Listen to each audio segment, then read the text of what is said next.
You're listening to the Bathtub Refinishing Podcast. Powered by BathTubGuys Refinishing. We discuss the refinishing industry, interview owners and operators, and give tips to business owners and entrepreneurs. Now, here's your host, Daniel Montalvo. All right, round 3 with Ruben and Evan. We're still here, talking still. We're having a little chat like off camera, and it got so good, we figured let's record the fucking thing, right? Give it to the people, man. So you were telling us a story about a friend of yours that was talking about, like, you know. Well, like we were talking, like we were saying earlier, you know, this is an untapped market. You can make money. We've all came up off of this craft, of this trade, right? As I've started to learn the marketing, at first, man, I sucked at it. I was paying absorbent amounts of money every month to somebody to do my search engine optimization. It was whooping me until I figured it out myself. Got with my son, let him know, you know, what our goals were to try to meet. And now we're there. I had a friend of mine the other day. He was looking at what we're doing. He said, Perez, you're sitting on a gold mine, but you don't have nobody to mine the gold. Because it's hard to find guys, number one, to work, to stay, to, you know, we had guys show up in pajama pants on the job. Yeah. You know, just cornball, just ridiculous stuff. Shit, yeah. And so it's a full-time job in itself to find these guys. But we're talking about money. This year was my first focus year ever because I'm not just by myself trying to figure things out. You know, I've told you the story earlier. And so with his help, we did, I think, right at 700,000 in estimates out. 2 people, 2 guys, right? And then profit as of to date is right at 300 grand for 2 guys. We had 1 guy, he stayed a couple months. I was saying earlier that, you know, you bring guys on, you invest time, money, training, not to just fire them. Yeah. Right? And if they only want to stay a prep guy, that's fine. You know, like Danny Garcia said, man, Ruben, you should be hiring and firing every day. I finally understand that concept. He told me that shit too. Right, and that's true. Yeah. Yep. Right, because I did a Craigslist ad the other day. How many people called me on that ad, son? 150? Guys were literally calling me like, what's up, bro? Yeah, I'm talking to me like they're my cousin, like they know me for years, and they're looking for a job. Out of 150 guys, 4 guys would have met the criteria. Yeah. 2 didn't like the money, right? They automatically wanted to start making $1,000 a week. Yeah. It don't work like that. You gotta, like anything, man, you gotta earn your stripes, right? And so it's just that struggle in itself. So back to it, if just 2 guys can do those numbers, right? Imagine once I get to where you guys are with the actual crew that will stay. Yep. Right? And I'm not trying to lowball my guys. I'm a technician at heart. So I understand what being taken advantage feels like. Yeah. And I don't do that. My son, I don't say, hey, buddy, you know, hey, you used to live in my house, so I pay you this much an hour. I don't do that. No. I give him a percentage. He does a great job. He shows up. I do all the guys like that who've been, you know, on the crew. But, again, we're back towards the end of the year with just me and him again, rocking. And now I'm booked out until the 1st of January just with cabinets. Yeah. Wow. You know what I mean? Yep. And so, I mean, the money is there to be made. If I can say to anybody out there that's looking to change their life, that's looking to become an entrepreneur, it ain't easy now. People think that it's easy because you work for yourself. It's actually harder. Way harder. Because you work more hours. While those folks are asleep at 1 and 2 in the morning, what are you doing? Invoicing, grinding still. Or just thinking, bro. That's it. This is all night, every day. Me and him have talked about this extensively. Like, one of the reasons that my business is where it's at, and I get the type of clientele that I get, like hotels and shit. Motherfuckers give me deposits. I haven't even touched the tub, like in their hotel. The biggest deposit I ever got was $162,000, bro. That's crazy. From Cabana Bay and Universal. Ask me if we fucking touched the tub there, bro. They give me the deposit before we did demo. It's like, it's a legitimacy, bro. Like that's what it is. Like what you just said, by not playing games, holding a standard, even with your own son, right? You're keeping it legit. It it resonates with the crew. That's what I've learned. And we've also learned you don't need a big ass crew. I only have 3 guys. You only have 3 or 4 guys too, right? I got 4 guys. 4 guys. Yeah. You can create, when you know how to push these people and how to get the most out of them, and you can pay them, compensate them well, man, you can make some serious money with just a few people. I mean, sitting at this table, there's over $2 million in fucking net worth, bro. Yeah. And that's like easy. A lot of people don't fucking understand that, because it's not just what comes in, it's all your assets together, bro. So it's like, you know, like a lot of people are out here like struggling and shit, but like these trades, man, like they're untapped. We've talked about it a bunch of times. I've talked about it with him, and like when I like, all it takes is a little bit more than the next guy, bro. If you know that these motherfuckers are not answering the phone past 5, be the guy that answers till 9 o'clock, bro. You will be surprised. Like, what does it cost you, bro? You could be on the fucking TV watching Netflix and giving out a quote, and motherfuckers say yes, and you just made $1,000. But if you wouldn't have been the motherfucker to answer, you get 0. Yep. That's the difference between people who really want it and people who don't. Is like, are you willing to just give a little bit of sacrifice to get to that next point? And not just that, bro. When I started, I didn't know shit about advertising. I learned watching YouTube, drowning in the shit, bro. Fucking 13 hours straight, taking calls, watching videos. I learned Google Ads to the point where, like, this motherfucker's first month in Tampa, they made 10 grand in sales. And I was, in ads, we spent 1,200. You know, that's the first month of a company from 0 to now it's there. Right. Yeah, so it's like, we actually sit and review. Yeah. We look at, we go open up our Google Analytics and we talk about it. What's working, what's not working. Why did we spend this much? We compared his marketing strategy to my other company's marketing strategy, and we realized, bro, we're right on the same, like exactly the same numbers spent in advertising. So the system is already, we've kind of tapped into it, but we're constantly reviewing it and constantly making sure that it's working, what's not working. Where our ad is coming out versus keywords. We're looking at competitors, which you can do on Google Ads. So we're outranking Miracle Method. We're outranking Bath Art. We're outranking a bunch of companies that he has locally. Like, we're on the top of the ads, like all the time. Now the thing that comes in is, you know, if you want to be able to handle a lot of people, the ad spend, right? How much are you willing to put down? Because they're going to show your ad on top until that money is gone, right? Once you have no more money for the day allocated to it, then you got to wait.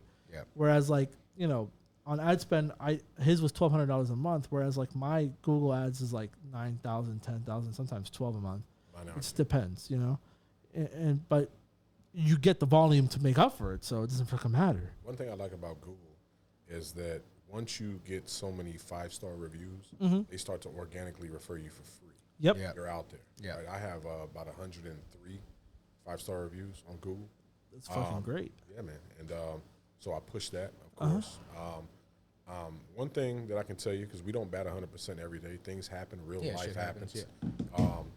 We do avoid callbacks at all costs. We do the job properly, but that doesn't mean that it doesn't happen. For sure. Every once in a while, right? If I waste somebody's time, because time is valuable for everyone, I'm going to give a concession, man. I'm going to make sure that customer, even if they're pissed, which has happened, is taken care of. Of course. You know? I might not get a review, but I didn't get a bad review either. Yeah. They left, the job was completed, it was fixed, and I gave them a concession. They're happy. I showed them that I appreciate your time, right? And it's worked. We're to the point now from Google, man, that I'm down in Atlanta on the Beltline. The Beltline, I don't know if you've been to Atlanta lately. They got one of the largest, if not the largest, urban development in the nation going on down there. Yep. And we got guys that would, while we're just taking a walk with the family, it's like, hey, you did my bathtub. What's up? And it's cool. It's a cool feeling, you know. Kind of brand presence in your community. You're becoming a staple, man. We're established. And like you said, my only, I guess, limitation or competition in the city is Miracle Method, but they're a huge franchise nationwide, man. But you'd be surprised. That's just another team of guys just like you who bought out a franchise. Yeah, they're all franchises. Shit different. Right. That's just national branding that they get from corporate that you can mimic and outrank them because it's not the same intent like it is with us. Like, you know, they bought that franchise so they wouldn't have to put that work in like you're about to. But if you can figure out how to put that work in, you can get more return. What I always wanted to do was to not become the Walmart of bathtub refinishing, right? Always keep my quality there. I give a big store feel as far as answering the phone, showing up professional. Yeah. But then at the same time, mom and pop feel professional courtesy is like, just call me. Yep. I'll come out and take care of it. Yep. Well, that's what's been lost. There's a lot of like corporatization, right? And there are systems in place on the back end, which like it makes sense. Like, right, you want to make sure your customer sits are organized. You know who owes you money. Like you're not doing shit on pen and paper, right? But the personal touch is what's missing, bro. And like I had a guy who got really fucking mad at one of my guys because there was some sort of discrepancy with the color. It was 100% our fault. He was like, I don't even want to do the fucking job anymore, all this shit, bro. You know what I did? Without telling him a fucking word, I sent him a $200 gift card. And I was like, thank you for your fucking consideration. Like, this man was so fucking happy that he, like, wrote reviews. Like, he, like, told everybody about us, and we've gotten work because of it. And I've done it again since. But, like, you know, obviously, when you're in the position to do that sort of thing, but it could be as easy as giving them a call and be like, hey, like, I'm genuinely sorry. Like, and actually let them know that you're hearing them, bro. Right. Because a lot of the time people are like, well, I'm sorry you couldn't satisfy you. They'll give them attitude back. It's like, bro, that's why your shit has fucking shit reviews, man. Exactly. Like, there was a time, not to cut you off. No, you're good. There was a time last year, this is weird, man, how this has like a perfect storm. The contractor's nightmare type of scenario, right? We double booked. It was my fault, right? Our crew is not that big. When you're doing cabinets, you can't be doing 2 cabinets in a week. There's 2 kitchens. Yeah, exactly. I did that. That was the first mistake. Second mistake was we went on a cruise from HE double hockey sticks, man. And I threw my back out. I could not walk for a month. I had a sciatic nerve issue. First time in my life I've ever experienced this. And so I pushed this young couple for weeks, man, after taking a deposit and starting on the job. They were so nice still through all they understood, you know, it's a real life situation. Yeah. I did their kitchen for absolute zero. I finished the kitchen, gave them their deposit back, did it for free. You understand? Because I knew that I'm messing up their thing. Yeah. They had all this in motion, and then here I come, supposed to be a professional. It's not their problem that I have a back issue. It's not their problem I double book. It's my issue. Yep. And so, like you said, once you show them that you appreciate their situation and you hear them, man, that they will probably call you back. Yeah, for sure. They're definitely going to recommend you too, because you're telling them right there that this was uncalled for, but it's not your fault. It's not. You're absorbing the responsibility for the mishap. It was unfortunate, you know what I'm saying, but that could have turned into, like you said, a bad review, and one bad review is all it takes. Especially when you don't have a lot of them. Yeah. So this is an issue me and him have talked about before. There's a lot of people they'll let all the negativity go out there, but they don't push people to write fucking reviews. If a customer is telling you, man, it looked beautiful, and you don't say, hey, do you mind leaving us a quick review? You're fucking dropping the ball, bro. Mm-hmm. Like, and if they don't do it, that's fine. Like, you can't force people, but like, people tend to write when they're upset. So if you let the negative voices be heard and you're not pushing the positivity out there, that all that it's going to look like is that you suck. Yeah. So what's your plan, man, to replicate your son? How many more guys are you gonna get? What's the strategy? Man, that's and I'm only asking because I'm always thinking about it too. I mean, I've got 3, but shit, I need more. I can't. You know, you. It's like Danny said, hire and fire. So you fire one. That's a third. I have a new strat of your crew. For I'm actually gonna start utilizing prep guys. I'm just gonna get crafty with it. Yeah. So what I'm gonna do is, like, instead of sending someone for just a tub and tile, I'm going to have someone go to a job site and prep a tub. And then when they leave, they just go and spray only. Yeah. So they do a tub and tile, place is 30 minutes away. They go pull up, spray. That way we knock out twice the jobs. I don't have to sub as much work, bro. There's like on subs and spent like $25,000 a fucking month. It's not fun. No. I know. Yeah, subs are good to get you out of a pinch, but the goal is to automate it. You know, exactly. To keep your revenue up. And it is hard to find people, man. Yeah. Listen, this right here. So the guy that you had to let go and you hired, is he a young guy? Yeah. Yeah. And so I remember being young and screwing up and knocking off, doing all kind of stuff, right? And of course, our people, they're old school. They got on me. Yeah. You know, you kids, you guys, blah, blah, blah, blah, blah. So it's easier for me to do the same to this generation. This generation, they have it a lot harder, man. Even though they might be more tech savvy than we are, they definitely are. Yeah. They will finesse you off an iPhone with the quickness. Yeah. They can put a whole movie together off this thing. But at the same time, too, it lies to them constantly and tells them that they can become a millionaire overnight just from doing anything. We talked about We be that. talking about this shit all the time. And so I'm glad you're on that same mindset, so with bro. that, one of my sons, right? He's the guy. He's got an entrepreneurial spirit. He's a hustler, man. But you can't live a hustle, right? You have to, no matter whatever your idea is, you have got to put the work in for it to come to fruition. Yep. And so you can't bypass it. You can't cut corners with it. You're not going to be able to go on here, do a TikTok, and bam, be a millionaire tomorrow. I mean, this doesn't work like that. Yeah. But they got these young people fooled and gassed up that that's how it can be. And so on top of just the time frame that we're in, right, in the world. And so that's why I think it's extra hard now to find people. Yeah. Because when you find guys that are our age and in the business, they know the game. Yeah. They know that they can say, hey, I'm in traffic, man. I'm over here. I'm doing this. They hit you with the razzle-dazzles, all kind of issues. That you Literally saying what me and you have talked about. I know. Because we've been talking about struggles with hiring, especially young people. I'm 25, bro. Yeah, I'm only 29. Yeah. I'm not even 25. But Yeah, I'm 28. like, I started this shit when I was like 18, bro. So like, cut from a different cloth. Exactly. But I know people my age, bro. These motherfuckers really believe that like they're gonna do this fucking stupid course, like from some guy they saw on TikTok, Right. and they're gonna be driving a Lambo by the end of the year, bro. Yeah. And it's like, they also don't even know how hard it is to make $1,000 a week. No, bro. Because good luck. But If you also, don't got nothing tangible. Good luck. This is the side where I sympathize with them. They're living in a different world, bro. Yeah. It is no longer the world where like you come in, you get fucking $10 an hour, and you're fucking living. Like, no, bro, you don't live off of that no more. Everything's expensive. Like, because in many ways, I'm closer to that generation, so I can see the struggle. Like, yeah, I bought a house this year, but I have a fucking business, and it took me 7 years of grinding to get there, bro. A lot of these people don't want to hear that shit. But that's what it fucking takes. Well, at the same time, too, people are a lot more, there's more outlets to wake you up. Yeah. Of the vampiric nature of the government. You're going to rage against the machine. Man, I don't need to work for nobody. They believe that I shit. understand that. Yeah, that. And it is some truth to that.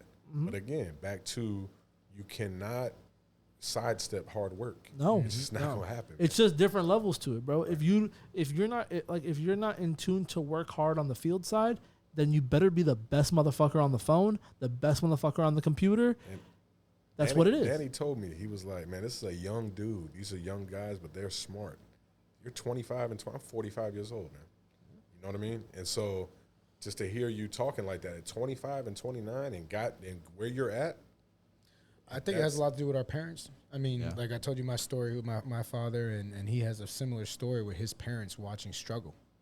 And we came up watching struggle, and we realized quickly, like, we got one shot, bro. You about to be just like that, bro. Right. If you fuck around too long, you're gonna be struggling. That's right. And so he took his shot. And as soon as I had a shot, I took it, and I'm not going back. Yeah, man. And a lot of people don't ever have that, bro. People coddle their kids and shit, don't show them. Like, all right, it's one thing to, like, you can't fault that, like, maybe you're well off and now your kid has a better life because of it. Right. But what you can do is show them that there is another side to the coin, and that could be you if you don't tighten up, bro. If you fuck up, and but you guys are good, man. You guys are good. The dynamic you have, yeah, bro. Just the fact that he showed up. How old are you? 21. Bro. What 21 years like? I'm gonna go on a podcast about tubs, bro. Right. A motherfucker that's about it. Exactly. He's gonna get there because he's about it. See what we got working with, man. Yeah, bro. Yeah, it's gonna be frustrating as hell every day. You're gonna be pissed. And there's gonna be days where they leave you hanging and you have to pick up slack and grind. But then one day, it's just like one day that one contract hits you and it changes your whole life. Bro. I bet you have boys that are like, oh yeah, you be doing tubs, bro. You be doing cabinets, bro. Like they'll like low key clown it. And it's like you have a brighter future and more fucking money coming in than they could fucking imagine, bro. Yeah. That's the best kind of like revenge, bro. The same guy that told me that I was sitting on a gold mine always told me, he's like, bro, you got your sons, y'all got $1 million family business right there. Right there, You yeah. do? And I know I peeped one day when I knew that he had finally figured it out. I get upset in the field. I will go mayhem, bro, for real. And so something had happened, and man, I'm throwing stuff against the trailer. I'm mad about stupid mistakes, and that was at myself too. Yeah. Right, because I'm the chief. Yep. And so Evan said, man, chill out, man. He said, we've been here before. Yep. And so right then I knew, I was like, this guy, he's already seen Cool, it. calm, and collected. Bro. Exactly. Yep. That's my specialty. When everything's going haywire, He's helped me get to that point too, him, bro. Chill. We're gonna chill. We'll figure this shit out. Through it. Yeah. When shit hits the fan and I talk to him, he's like, bro, like, just, it's another day, bro. Handle it. That's how I am now, bro. If somebody calls me right now, it's like, yo, I got paint all over someone's fucking floor. I'm like, clean it or we'll pay for it, I guess. Coming out of your check.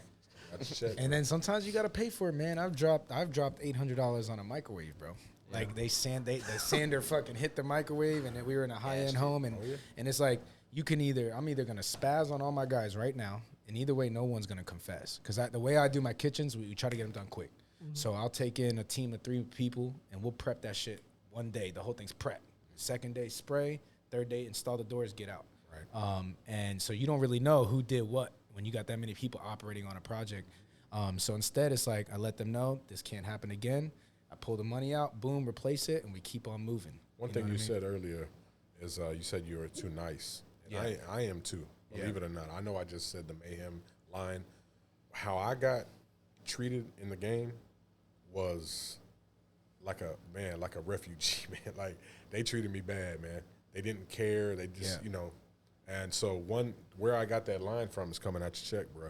I used to work for a guy named Stan. Shouts out to Stan, wherever you are in the world, Stan. But this guy was so on that that he sent us out of town to do a job. He was only paying us like $12 an hour. Yeah. We used the company card to get McDonald's one time. McDonald's. Oh, no. He was cutting the check in the meeting. He was like, wait a minute. McDonald's. He came and said, you got a Big Mac, boy? Coming out your check, boy. That's how he was, man. So, of course, I'm talking about straight neglect. You break my machine. Yeah, it's different. Or you're driving the truck down 285 and the transmission falls out and you don't tell me you heard a noise. It's coming out your check.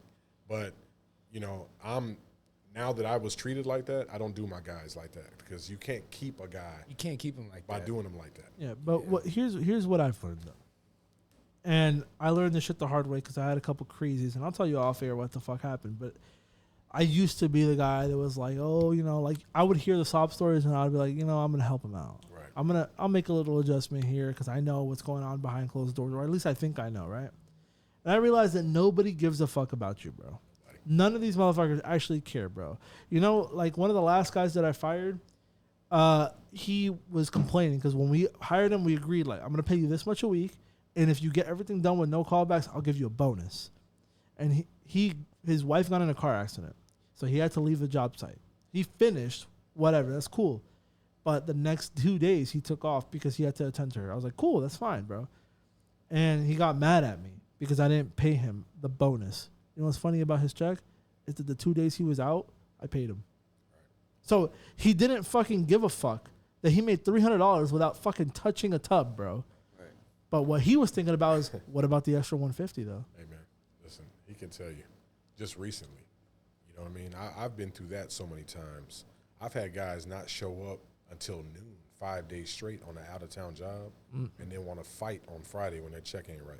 Yeah, literally fight, And so, you go through when you got to understand, man. You got a lot of people out here that live in their own personal cosmos, and they're just stupid. Just thinking like, what are you doing out here? How does that even? How is that rational? Or and it's exactly what you're saying, but also, bro, people's lives are. It's not my job, like, to worry that your fucking kids are fucking up at home, they have bad grades, that your baby mama's fighting with you, that you got in a fucking fight on the street over some coke or some shit. I don't care about that. That's not my problem. I'm not going to make it my problem. Exactly. So it's like, you be cordial, you cut it off, and you keep on going. That's find a way to set precedents. Exactly. I'm the boss, you're the employee. Yeah. But at the same time, I'm cool enough with you for you not to want to rob me. Yeah. But I'm not such a dick. Yep.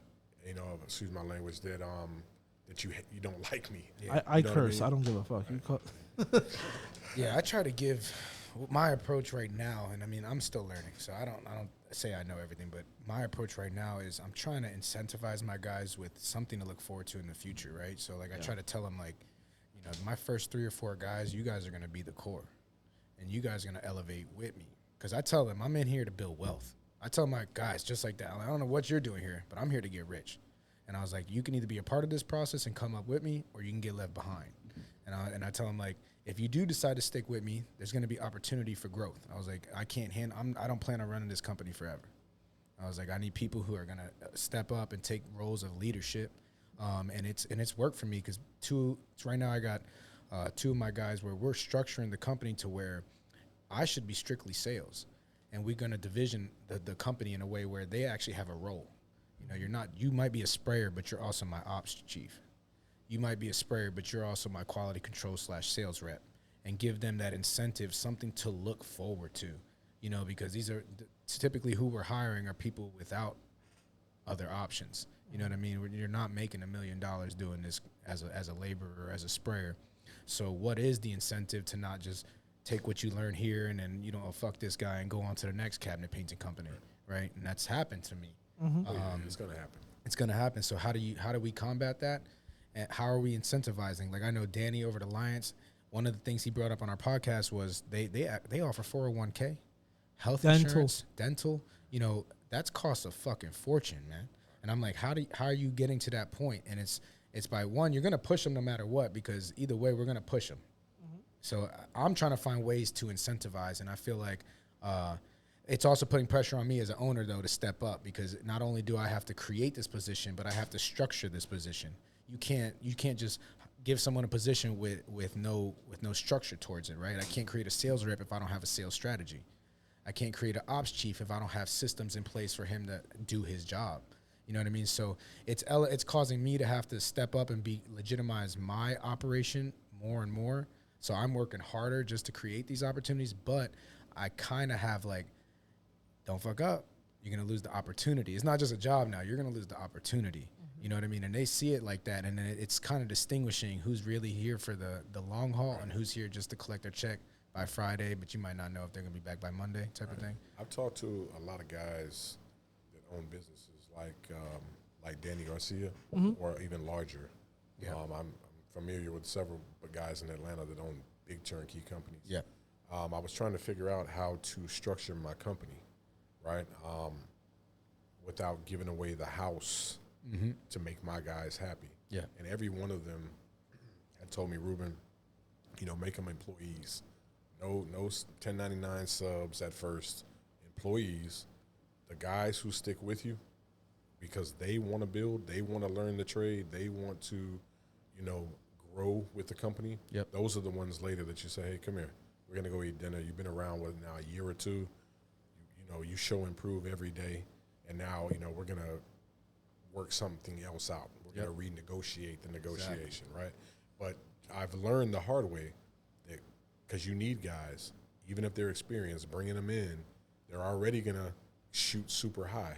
And so you give them all this money, then they don't come back. They steal your customer. Yeah. There's all this drama with Yeah. it. So it's going to happen. Like I said earlier, there's no getting around that. So what you do is you put a plan together how you know, keep your loss down. Yeah. You know, and so that's kind of what I'm doing now. Yeah, I've had and part of the reason like I was like, hey, about Tyler when he let him go is because I was struggling to find people, and like I've learned a lot of things. So like, especially when it comes to people, man, like you got to be very careful what you say to them, bro. Right. If you're like, oh yeah, like you know, you start at this, but it's gonna go up really fast. Don't be saying that shit, because after a week they're gonna be like, where the fuck's the raise at, bro? Exactly. Like no, bro, this is bro. If you can't agree to work for this, there's no conversation. So I had a balancing act. I had issues with that, bro, and I also started people too high. I was paying people $25 an hour, motherfuckers with no experience, like a retard. But you know the problem is, and I could admit to it, because the context of what I think is fair needs to be put into the context of the business, right? In the industry. In the industry. relative to what other motherfuckers are making. I'm over here and I go and look at Miracle Method. They're paying top sprayers $17 an hour. That's it. I'm like, what am I doing? That's it. And back to when I told you I lost like $100,000, it was doing that. I had a big project, fucking 570 something tubs, and we were supposed to do 15 a day. And I had all these people that I hired to try to get it done. Like, I wanted the quality to be there. You know what I mean? Yeah. And like they paid good, right? And I ended up having to redo a bunch of tubs. Some of it was their fault. The hotels fucked shit up, but some of it was our fault for sure. And I had to pay, to get them done twice from my best guys, because all these motherfuckers dropped the ball. And on payroll, I was spending crazy money. Yeah, and like it just didn't work out. And honestly, bro, I also learned that like you can get crafty with it, bro. Like if you need to make shit happen with less people, you can get crafty with it. You just gotta think 3-dimensional instead of two-dimensional, bro. Obviously, with 2 people, it's tight. But you got a third person in there, you can get crafty with it, bro. Like I was telling him earlier, like, I could send a prep guy to go prep a tub and tile while my guy's doing a tub and tile downtown. 25 minutes he's there. All he has to do is spray it when he comes in. Now you're doing twice the amount of work in one day, and you have to pay somebody $30 an hour, whatever the fuck, like, the top guy gets paid, right? Because there's those top guys that you want to reward. Right. But like, you don't have to have another person there, another sprayer there. Like you can get crafty with it and start, doing more in a day, pretty much. But the biggest struggle with hiring, like you were talking about, younger people, they get sold the dream on the phone, bro. And then they think everything is a scam, bro. They think $100K is like minimum. Fresh out of high school, that's what I should be making. And they don't realize that $100K is like, motherfuckers wish they made $100K. Soldiers don't make $100K, bro. Yeah, literally. But that's what they get fed online, bro. So it's a lifestyle thing, man. You go on Instagram, you see everybody flexing and chicks talking about they need a man that makes $500,000. Yeah, I'm young, so I know. But since 15, I've been working. I always had to grind. Yeah, work hard. Hard. But you're gonna be in a better place in the future because of it, bro. I had motherfuckers in my high school, bro. And I feel bad for them. They fall for the other trap of the youth, which is the college shit, bro. If you're not gonna be a doctor or a lawyer, don't go to college, bro. I'm sorry. Go to a fucking trade school. Bro. I have a friend, bro. He did dual enrollment in high school. So like after his junior year, he can go to college classes, and he did that shit. Bro, this man like is just like working retail jobs in college debt that's never gonna go away. He's never gonna get a job in his fucking field. He's trying to fucking get a real estate license now because he's fucked. The days of, like you said earlier, the days of working 30 years at a company and they take care of you, done. That's been over with. Yeah, that's gone. They'll lay you off before they give you the pension. Dude, they would give you the gold watch and everything back in the day, all bro. All of that is over with. Especially this country here, man. The people that made that money, they got 5 passports. Yep. They've sold us all out. That's just keeping it real. Yeah. Right. So now, but the good thing about this is there's 1,000,001 ways to get paid out this thing. Oh yeah. The right way. Yep. Right. Look what we did. We found, like you said, there's people that still call me and say, I didn't even know that existed. Yep. Bathtub refinishing. Right. We found it, and we stuck to it, and we became successful at it. Now the only thing now is just to grow bigger. Scaling up. How do we figure that out? And that's the challenge of today is we've already proven it works. How far can we take it? And that's what me and Danny think about every day. Yeah. We both dream of wealth. We talk about, we're friends, before all this business shit. And we talk about our family. He knows my kids. He knows my parents. I know his family, his girl, his parents. And we talk about how we're going to create legacies and change our lives. And it starts with the single bathtub every day. If you can't show up to do the bathtub, then you don't even worry about how you're going to make all that money. You got to first get to work. And it's also like between you two, since you guys are the fucking heart of this thing, have those fucking conversations, bro. Don't be afraid to dream big. Know what the fuck you want, because that's going to help you focus, bro. Definitely. It's like anything in life, bro. Yeah, between the two of you, nothing can get past y'all, bro. No employee can really take y'all down. And I don't know if you saw the full episode with me and Danny, but, bro, that guy's story from working at a fucking doing tubs himself to then doing the sales and getting fucked over by the guy because he was doing so many sales. They're like, your commission's too high, guy, so you're fired. And then he went and does his own fucking thing. And, bro, I mean, this man's making mills, bro. Oh, I know that. Like, he's making some shit. I like it, too, because me and Danny talk, like, we start this business. This is just the beginning, man. Like, we talk about Danny a lot, but Danny was able to take bathtub reglazing in this industry is like an entry level to your real entrepreneurship. Exactly. You can start a renovation company. We've talked about opening up more cigar lounges, partnering with that. We've talked about getting into real estate together. We've built a relationship where now we are assets to each other's lives. We're not just friends because we like the way we look. You know what I mean? We're friends because we bring value. Right. And this learning how to run a business like this is going to correlate to everything else in the future. So learning how to run a refinishing business is going to correlate to that turnkey operation, and that's going to correlate to the real estate operation. And then that's when we're going to build that generational wealth. But you got to get started somewhere. And this is one of the few industries that with a couple $1,000s, you can get started. That's right. You know what I mean? Like, you don't need to take out a $100,000 loan, get a retail spot, outfit it out, get a bunch of inventory. You don't even need a truck. Yeah, you need a turbine, a fan, a hose, some product. You could fit everything you need to do some tubs or some kitchens in a fucking sedan, bro. Yeah. I was refinishing out of a 1998 Lexus at first. There you go, man. Yep. Our clientele grew, and I was like, we can't pull up no more in our personal vehicles like that, right? Yeah. But I knew a kid, Randy Velasquez, little Mexican dude, man. He's a bad boy. He used to pull up, man, in a Honda Civic. Yeah. Hispanic people. Yeah. And his mother-in-law, his girl, and his son. 12 o'clock at night, we're out there spraying units, and he's out there. Man, I think Randy did like $400,000 one year. A couple years after that, man. Out of the city. Solo? Exactly. Man, I'm thinking like him and his girl. That's crazy, man. You know what I mean? He figured it out, got in the right lane, and stayed there. Yeah. You know, and so it can definitely happen. And I transferred my mindset when it comes to business where there's no end. Once you realize, like, once you accept that, like, okay, this is a long journey here. You got to be willing to continue the grind relentlessly. Like, there's not going to be a point where you're like, oh, this just got easier. Like, it's not. No. It's gonna. You gotta have endurance. Like, there's weeks where, and especially since it's the two of us, work has already got booked. Yep. Somebody quit. It doesn't matter. Yeah. The work is there. Yep. There is no going home until it's finished. Yep. Right. Yep. But when we go somewhere, we go, right? We do what we want to do when it's time to do that. Yeah. But again, back to having to put in the work to make a real small business successful. It's nonstop. It's a nonstop grind, man. Yeah, and it's true what they say, bro. More money equals more problems. It's just the amount, the type of problems, right? Like, you know, like once you have more money, you can handle more problems. But when in the beginning, those problems are everything.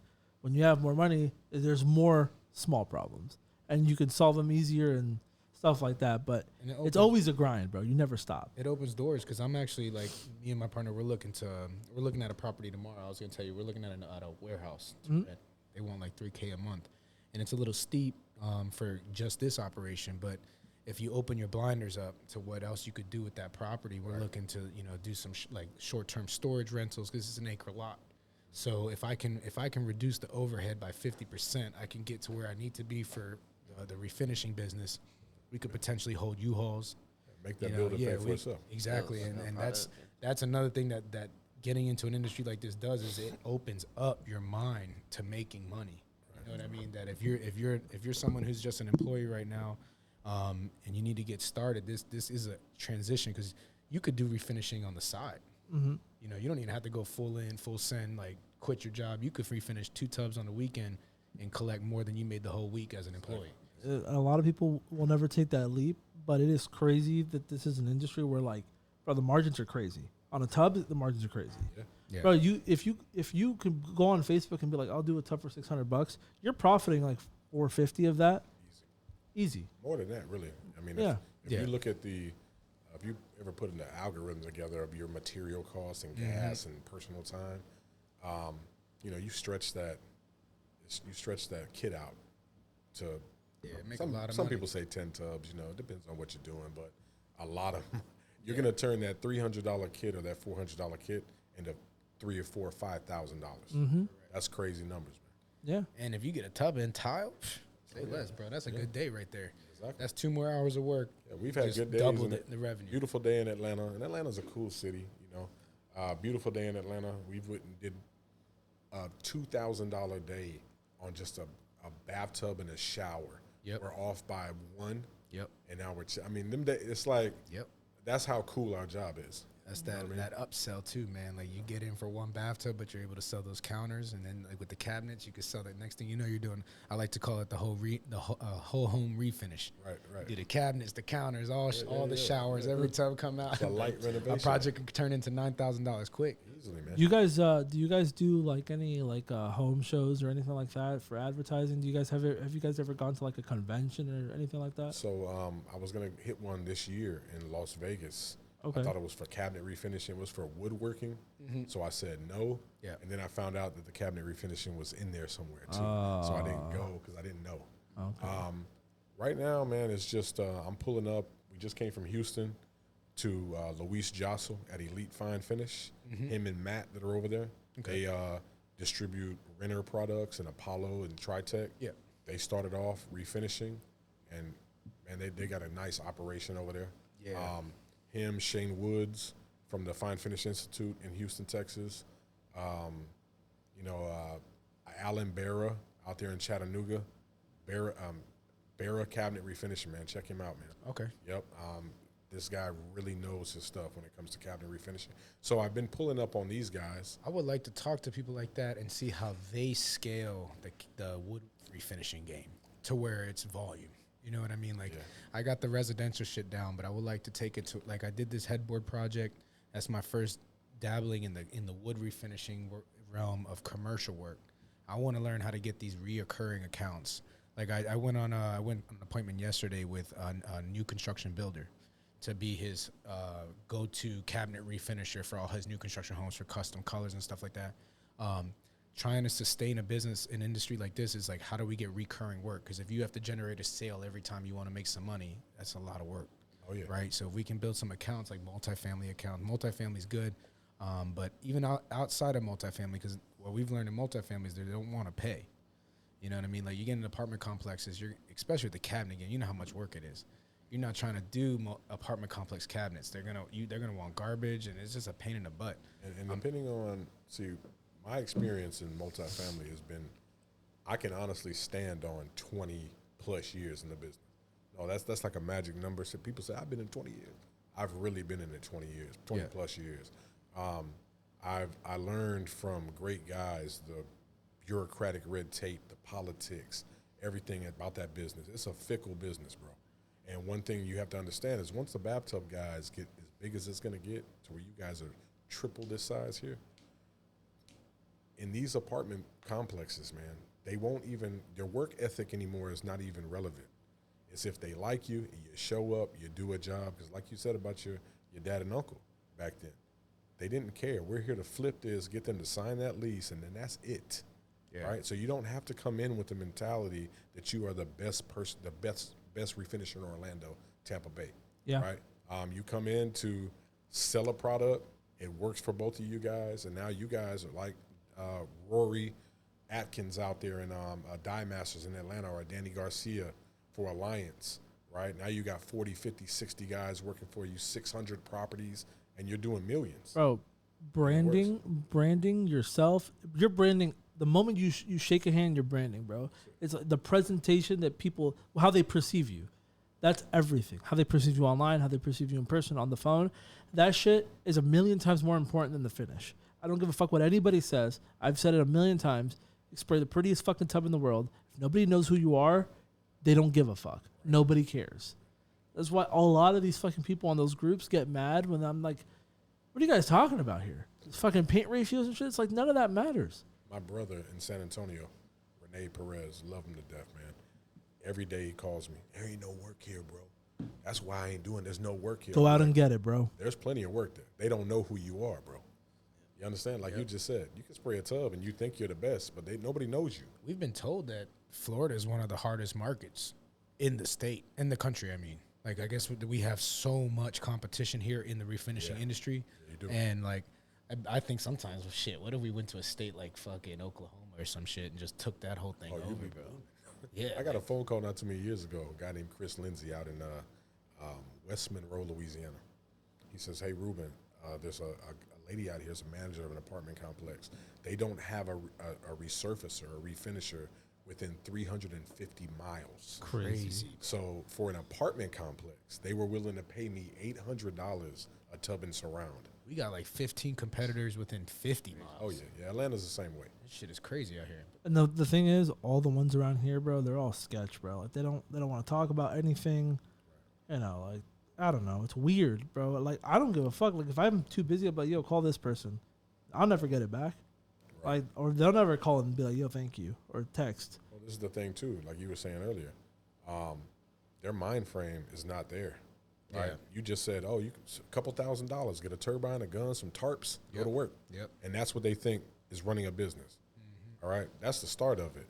You got to perfect the craft. Then you got to be a good businessman. Yeah. That's Then what it you is. got to care about your work. Yep. If you're just in it to get a big screen TV at the end of the week, you're not going to last. And what you're doing is you're hurting the industry. You're hurting us. Yeah. So we need to hurry up and get you out the way. And there's also a lot of people who are very successful in business, and they think that the secret sauce is the work. The work is part of it. Obviously, there's a right way to do it. There's a wrong way to do it. That's really what it is. It's black and white. Because if a tub's fucked, if it has runs, if it's rough, if it looks like shit, and if it's glossy, if it's smooth, it's a bathtub, bro. But the difference is, like, some people think that their process of doing the tub is like the secret. It's like, no, motherfucker. They don't even understand that it's them.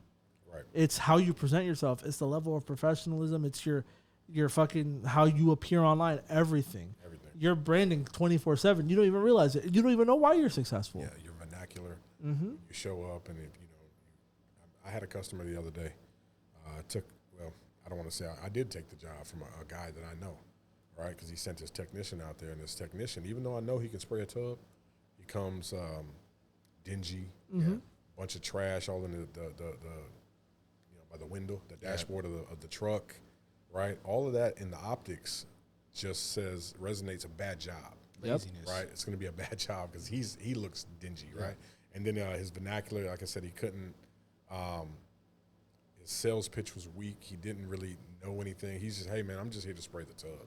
Yeah. A homeowner, that's not going to fly with them, right? So they called me. I went out. The gentleman was like, when I was finished, I got the check. He was like, you explained it so well. That's why I felt comfortable with just going strict with you, and you were 2 times higher than they were. Yeah. And so that's a And it problem with justified your guys, too. price. Definitely. Yeah, like that's what he paid for. He paid for like a service from start to finish. That's right. That's what it is. Just the refinish itself. Yeah, bro. Just spraying a tub. I could just spray a tub. I'll go get a can of Rust-Oleum right now. That's what it sounds like. You know what I mean? Like, And honestly, I'm just doing that. it feels good, man. It feels good to know like when you're that guy. Like I honestly enjoy it when I talk to a customer and they're complimenting us and making me feel like I'm the man and we handled it. Like it's not just about the money, the achievement factor that some of these people just don't ever get to feel, man. And they will call you back. That's a fact. As I'm sitting here right now in this podcast, which is super dope, by the way, a lady from Thumbtack, she picked me only. I called her the other day. She said, "Oh, sorry, you didn't hit me back," which I did. Yeah. And she was like, "I'm already in a contract with another guy. He was cheaper to you, by the way." I said, "Okay, it's fine." She just texted me. She said, "Ruben, it fell through. Yeah. Can you please give me a call?" Yeah. And it was more than likely because the guy showed up with a paintbrush and a roller. Yep. It was like, "I'm here for your cabinets." And she was like, "Nah." With what we do for a living, resale value is always going to be on the homeowner's minds. Yep. The kitchen is the most important part of the house. Yep. Right? Second is the bathroom. Bathroom, period. Yeah, kitchens and then baths, it's going to be all the houses. master, the basement, the curb appeal, but these things, right? And so they understand this. So when guys show up and they're already super worried about sketchy contractors anyway, we're running off with deposits and all this other stuff that I hear these horror Everyone's stories got about. the horror stories Right. of the contractors. So, but that's another thing is that the kitchen and the bath, we come in, we present it the right way, we educate the customer, we get the job, it's gonna keep coming, man. Yep. And like I said, it feels good, man. When you a real pro, Yeah, it does. yeah, it feels good. Like when you show up, like when me and my guys show up, I could see it in my guys' face. Like when they take pride when they show up and we just get to work. Like the customer's like impressed. You just show up, nobody's talking nonsense. We're not blasting music in your kitchen. Exactly. Everyone shut the hell up and start prepping. And it's like 3 or 4 motherfuckers in one kitchen just taping the shit out of everything.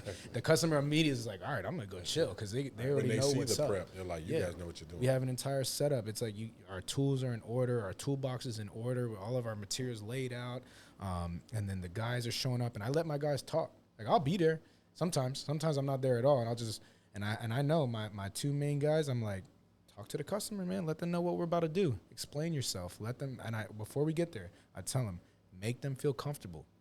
I said, I was like, this is how we eat.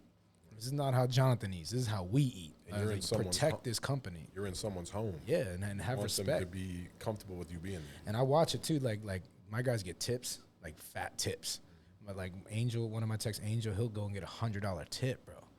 He just doubled his whole pay in one day. Like because the software we use to get paid, it allows them to submit tips. Okay. And so like I'll send the invoice out. He'll be like, send invoice. I'll send it out, and it'll be like $60, $80. Do you mind mentioning what? Yeah, we use a software called Jobber. Jobber. Yep. Okay. It's a service based invoicing, quoting. I mean, it's phenomenal, bro. We tell everyone about it. They added a bunch of shit. It's like a legit CRM now. Yeah. Because before it was like you could manage customers and they had some stuff, but like they just added job costing down to the fucking penny. I'm able to. Great. We offer financing, 100% financing on our projects. Bro, through that. I have sold some fucking fat jobs, $5,000-$6,000 bathroom refinishing work because of the financing. Of course. Yep, financing. It gives us 2-way text. So like my technicians on the way to their job through the software can text the customer when they're on their way. From like a neutral number too. Yeah, that's not going to their personal phone. It's going all through an app. Quoting, signatures, taking deposits and holding cards on file and shit, which I always do. Everything is streamlined under one platform. It's like QuickBooks and House Call Pro had a baby. Pretty much, yeah. And then it integrates with QuickBooks. So like I have an accountant who I have my QuickBooks profile. He manages my QuickBooks, but all invoicing integrates into QuickBooks. Then he goes to QuickBooks and then drafts up our P&Ls and all that shit. But what I like about Jobber the most is that everything is streamlined for my guys. So I can show you. I'll just show you a project, right? So this is a kitchen we're going to start next week. And you can see everything's line itemized. So that's what my technician sees before he shows up. So like for someone like your son who's independent, you could put every single detail right there. And Pictures, there's no everything. questions on what he's getting himself involved with. You could add custom fields. So like if you might use like 2 different kinds of products for your cabinets, depending on the price, you could put that they're going to spray Renner or spray something else. Like you could add your own fields to it. If you pay hourly, they can timestamp on there. So when they get on site, they start their timer. Yep. And you know exactly how long they worked on site. And then you can calculate their hours through that. 2-way text with the customer. So like how the 2-way text feature works is if you press this little icon up here, right? You can send them. You can go like a quick message, send on my way, and it's just quick, boom. You don't have to sit. You're driving. You just click 2 buttons. Or if it's an actual custom message, you need to talk to the customer. Right there, every quote is sent directly to their phone, so they don't have to open an email. They just open a text. It's a hyperlink. They submit deposit through that. It's recorded. Invoice at the end. Residual balance. You can keep their card on file. So we require deposits. Yeah. And we keep their card on file in case they don't want to pay. Yeah. You know what I mean? So that it streamlines all that. Or really, for me, it's more about no-shows. I hate that. It's a small commitment. You know what I mean? It makes them second guess it. And if someone's not willing to put down a fucking card, then they're not ready to buy. Exactly. You know, they hand their fucking card to a teenager at McDonald's, bro. Why would they hand it to you? You can allocate, like when you start getting more technicians, you might not want all your technicians to see the entire calendar, right? So like if you got a guy, especially when they're commission based, if one guy's working on a bigger project versus another guy, you can attach a team member by project. You know what I mean? So and then on their end, they only see their schedule. See that, and then you can manage rates. So they might not, if you don't want them to see no numbers at all, they'll only see the line item and what they need to do, but they don't get to see how much you're charging. Got it. Because that's sometimes you don't want to trust people like that. Let them know exactly how much you're charging. Yeah, I think we love it. He uses it for BathTubGuys. We use it for Perfect Surface and for BathTubGuys of Tampa. All the same. And we were able to use, they have a franchise option. So because we partner with BathTubGuys, Bathtub Guys, he has access to Bathtub Guys of Tampa's calendar. So when when he's scheduling for big projects, he can reflect on our calendar and take that into consideration if he has a big hotel. And it's just able to streamline everything. And that's it's built confidence in my team too, because like they can look from a week ahead. They're at home checking, like they know what they got coming up next week. They're like, oh shit, all right, I got a tub and towel today. Oh shit, I got an easy day tomorrow. We've had situations where I'm doing so much, wearing all the hats, man, and I'm spraying. Yeah. And then, I don't send him all the information because I get sidetracked. Yep. And then he doesn't do something on the job, and I'm like, bro, what are you doing? Yep. And he's like, hey, man, I don't have it. What am I supposed to be? A mind reader? It's hard, bro. So things like that, make sense. We still slip up, it happens, but it does help. Way less. Yeah, way less now. Because before this, what were you using? I was using Square. Square, and I think I was using one of the free I didn't like options Square online. because the companion app for like the techs would like show them everyone's schedule. And then there's like, oh, why am I not working today? Right. Or that job is big enough. Why don't you send me? It's like, bro, don't fucking worry about it. You signed up for what you're doing. Don't worry about nobody else. Yeah, and it's expensive though. That's the one thing. Yeah, it's like we're paying like $360 a month, just for this software. But it tracks everything, man. It gives you it gives you reports. We can run our revenue, like press a button and it's gonna report all your revenue for the month, and we can reflect on it has its own payment system built into. Yeah. So like you don't have to go through Stripe or some shit or use Square credit cards. You take them right there. Now on the financing side, how does that work? So it's a third party company called WiseTac. So they specialize in like renovations for houses, and they partnered with Jobber. So when you send them a quote on the bottom right, it says you can finance, and then based off average credit, this is about what the payments would be, and then someone could do a quick application, get pre-approved, lock in the financing, you get paid right away. So as soon as the job is done, you mark it complete. It tells them, hey, did they do the job? Yes. Finance. they release the funds. They release the funds to you. You get paid. They deal with the financing company. Yeah, so you don't have to deal with any they got to get pre-approved. You're not involved with it. There's no minimums either. That's what I was And how it works is they attach it to the quote. Yep. So and I can send you a mock quote before you leave. I'll get your phone number and I'll send you a quick mock quote, and you'll see how it comes up. But when it comes up at the end, at the bottom, it comes financing available, blah blah. It's a button they could push. They push that button and they go through all the process of submitting their information, their social, The bank gives them the offer. And gives them the percentage and their payouts, and they either accept it or not. And if they accept it, you'll get a notification that this person is qualified for financing. They'll hit you up, you approve it, and then book the job. And then the only thing it doesn't do is it doesn't finance deposits. So if you're going to require a deposit, they'll have to either pay that out cash, or you'll have to finance the whole thing, and then you'll have to do the project without a deposit. Yeah. Some people use the deposit feature when they're financing as like because they do charge a fee to finance. It's almost the same percentage as like a credit card transaction. But I mean, like some people will add like an extra fee to finance because they're charging you charge them, but you don't have to do it like that. I don't do it like. Oh, and one thing I found interesting you said was that they protect you against credit card cancellations. Oh yeah. So Jobber. he had a customer that tried to cancel a payment through a credit card, and Jobber actually So when you send them a quote, you can make it require a signature, and you can put your terms on there. So I put payment full, due in full upon completion, whatever, and that the work is satisfactory, and they sign it. So he was complaining his chargeback was because he said that the quality of the job wasn't right, and then when he sent that, Jobber automatically sent him the fucking thing, and his bank sided with us because he approved the job, and he signed it. He signed the quote, but he also signed the invoice after it was paid already. So he acknowledged 2 times that the job was fine. But didn't Jobber front you the capital? They did. They gave me the money back right away while it was being argued. Disputed. Yeah, and then so the moment you dispute it, they give you the money back, and then if everything's good, you keep it. If for whatever reason, they just take it back. And another thing it opened up for me was they track your revenue, right? So you're processing all your invoices, so they're seeing if you're a successful company or not. They offered me multiple lines of finance working capital loans. So I was able to take out a $20,000 working capital loan based off of our performance through Jobber. It's like a pre-qual. So like instead of me having to go find a creditor and go through that process of proving our income. They just took it right off of our invoicing, and they were like, "Hey, we'll give you $20K right now." I said, "Click," shit hit my bank. Yep.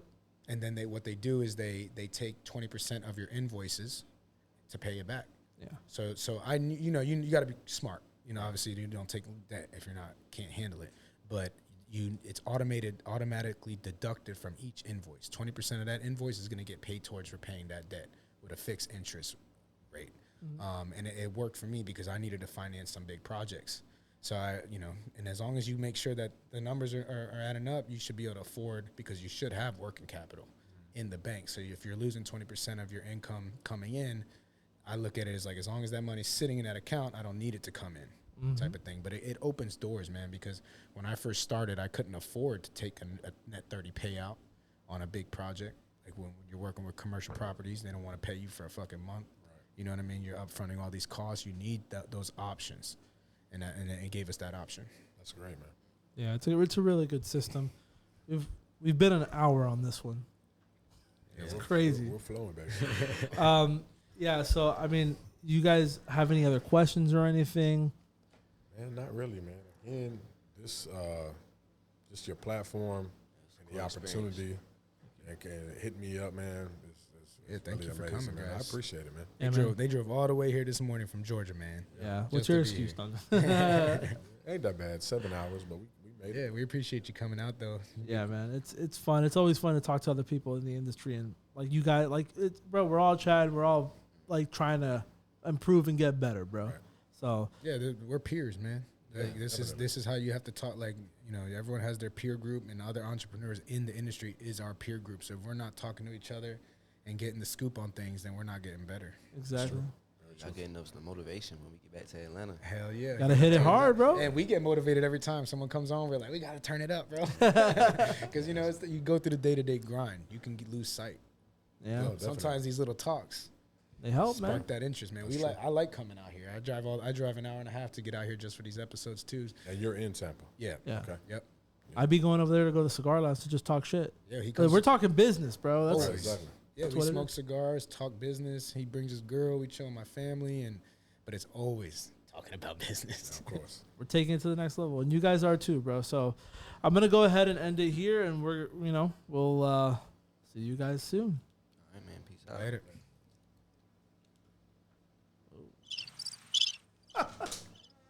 That's funny. You've been listening to the Bathtub Refinishing Podcast. If you liked what you heard, be sure to keep up with the Bathtub Guys on YouTube, Facebook, and Instagram, or visit BathTubGuys.com for more.